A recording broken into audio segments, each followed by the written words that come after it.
officer was never made to explain the entries that he made there. The AMLAC officer was never presented to show the supporting documents that he relied upon. What did the ombudsman say? Hindi ko naintindihan yung AMLA report. So what did I do? I called the COA to explain to me the AMLA report. Of all the people to call the COA, why did not she call the AMLA? They were the ones who prepared the report. Bakit hindi sila testify? Because there was no court order allowing that inspection. That is very clear under the law. Authority to inquire into bank deposits, Section 11. The AMLC or the AMLAC may inquire into or examine any particular deposit or investment with any banking institution or non-bank financial institution upon order of a competent court. Did the ombudsman ask the AMLAC, where is your court order? She did not. She said she never investigated the AMLAC.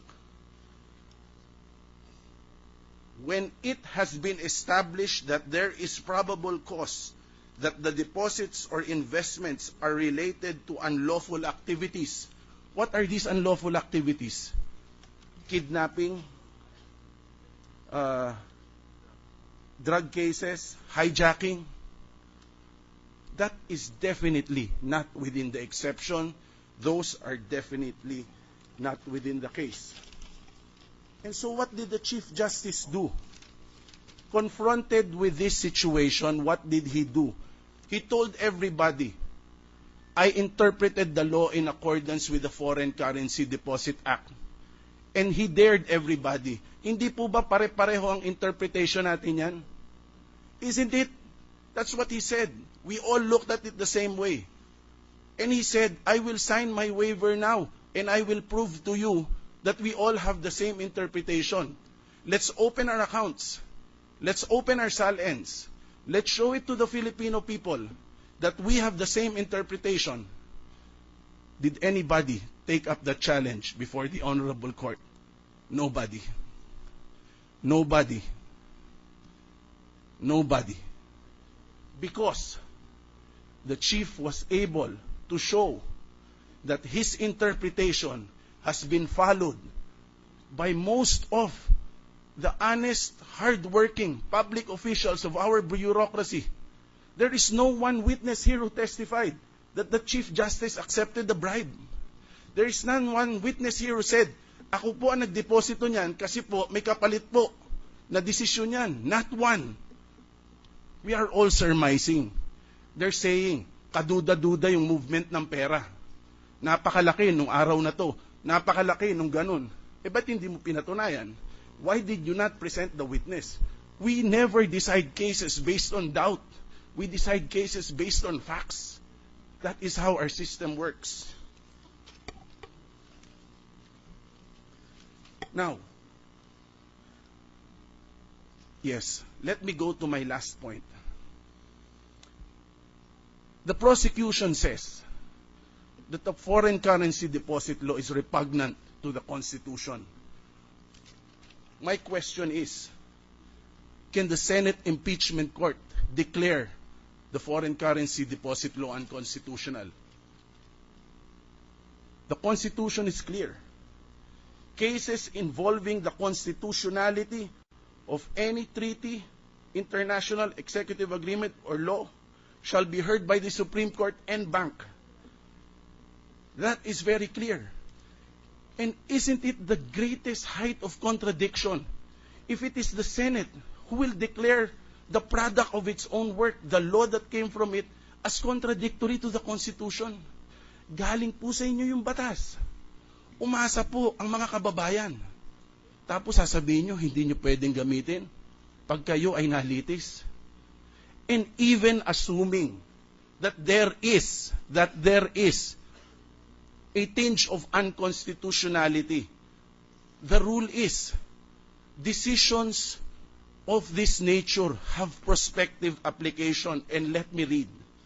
The principle of prospectivity has also been applied to judicial decisions, which, although in themselves not laws, are nevertheless evidence of what the laws mean.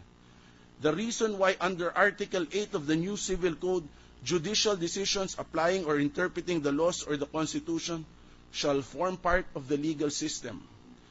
A compelling rationalization of the prospectivity principle of judicial decisions is the imperative necessity to take account of the actual existence of the statute prior to its nullification as an operative fact negating acceptance of a principle of absolute retroactive invalidity. If it is unconstitutional, you cannot apply it retroactively. That is a medication that the chief has already took. You cannot tell the medicine, do not take effect. The person has already drank it. It has already taken its effect. If it is against the Constitution, it should only be applied prospectively. In closing, let me just respond to Congressman Tupas's statement that the Chief Justice peddled his position for material gains. That is a lie. That is an absolute lie. The Supreme Court is a collegial body. He might be referring to the FASAP case. He might be referring to the TRO granted to former President Arroyo. But the court acts as an entity separate and distinct from the individual personalities of its members. Consistently with the intrinsic nature of a collegiate court, the individual members act not as such individuals, but only as a duly constituted courts.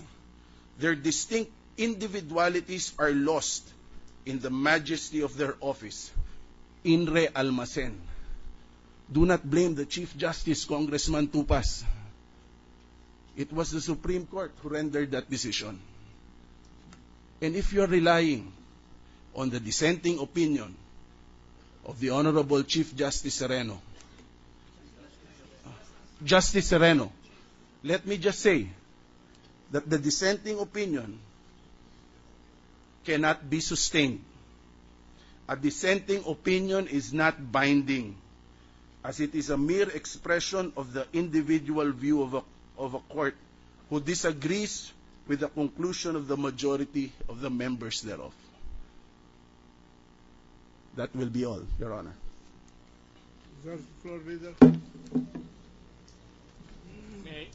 Good. Continuation of the defense, Mr. President.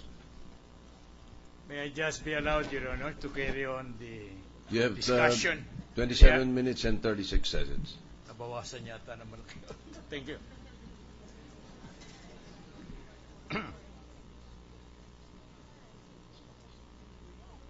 There seemed to be no question, Your Honor, as to the existence of Republic Act 6426, which deals with the confidentiality of foreign accounts deposit.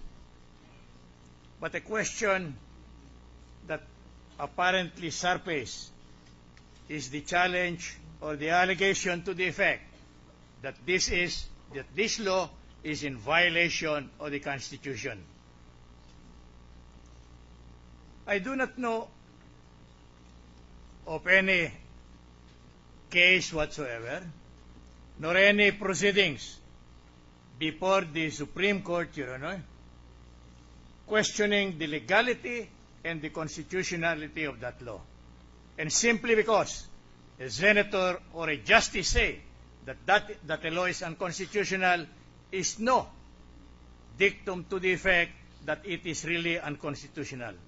Unless there is a pronouncement on the unconstitutionality of a law, it remains valid, it is effective, and it is enforceable against everybody within the Republic of the Philippines, Your Honor.